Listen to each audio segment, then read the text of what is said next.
Over 100 types of tympanostomy tubes are used in otolaryngology.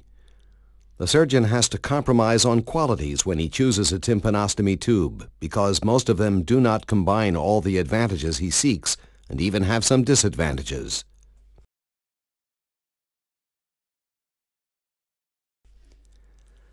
The relationship between the tube and the eardrum is affected by the natural migration of the epithelium from the germination area near the umbo to the periphery.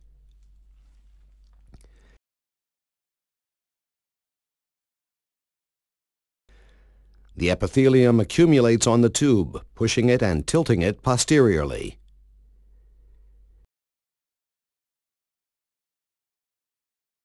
The inner flange presses on the rim of the perforation, causing avascular necrosis, which widens the perforation when the tube is extruded.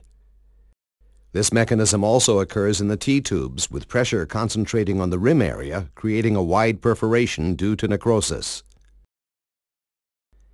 In 15 to 20% of T-tubes, the enlarged perforation becomes permanent.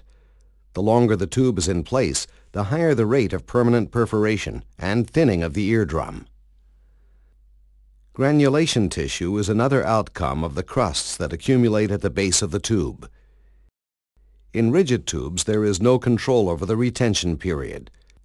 Extraction requires general anesthesia. This is one of the disadvantages the surgeon has to compromise on when choosing the type of tube.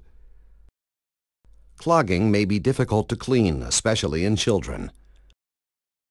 The disadvantages of various types of tympanostomy tubes are permanent perforation, granulations, clogging and poor drainage, poor control over the retention period.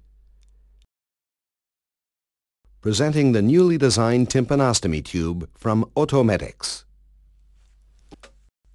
This soft silicone tube is designed to contact the eardrum at some distance from the rim of the perforation, so as not to interfere with the blood supply of the rim. The lumen of the shaft is conical, allowing easy cleaning of clogs. Its flexibility enables repositioning after cleaning.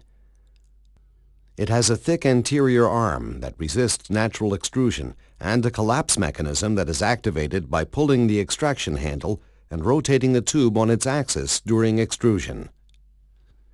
The tube has two asymmetrical arms.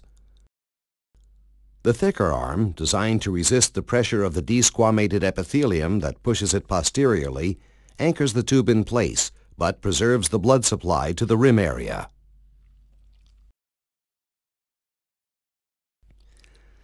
The other arm helps keep the tube in place and is weaker.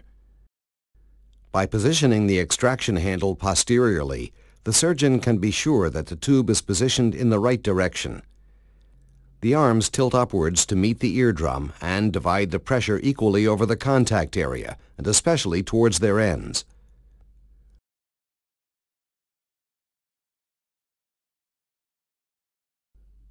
This tube exempts the surgeon from making compromises. It is suitable for every tympanostomy tube insertion case, every age, and every middle ear condition. It is suitable for long as well as for very short-term retention. When in position in the eardrum, the tube should be cleaned every few months. When the tube has to be removed, the extraction handle is pulled gently, activating the collapse mechanism, and the tube comes out easily. The advantages of the Otomedics Tympanostomy tube are preservation of the blood supply to the rim area, easy and quick insertion and removal, excellent retention control, good drainage, easy cleaning, and suitability for every ear without needing to compromise.